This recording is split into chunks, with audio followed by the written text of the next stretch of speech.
أهلا وسهلا بكم. اليوم رح نشتغل بالأبل بنسل، القلم اللي اشتريناه في الفيديو السابق مع الآيباد.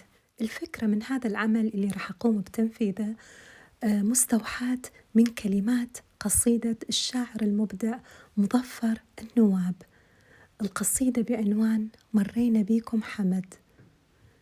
قصيدة جميلة، كلماتها جميلة، مشهورة جدا، خصوصا لما صارت أغنية وغناها الراحل المبدع ياس خضر.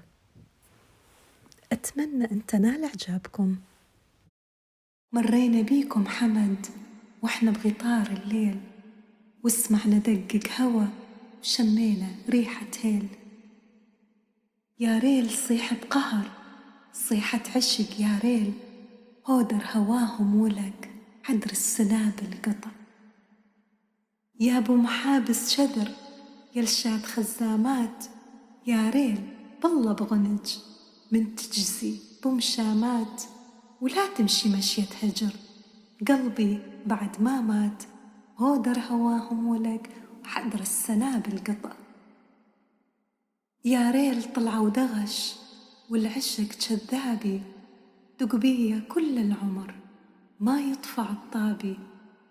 تتوالف ويا الدرب وترابك ترابي، وهودر هواهم ولق حدر السنابل قطع.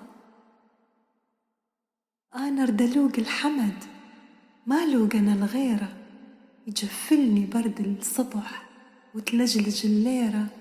يا ريل بول صغرنا لعبنا طفيرة، وهودر هواهم ولق حدر السنابل قطع. جن قذلتك والشمس والهوى هالهولة، شلاي البريسم والبريسم إلك سولة. وذري ذهب يا مشط يا الخلق شطولة، بطول الشعر والهوى البارد ينيم القطع.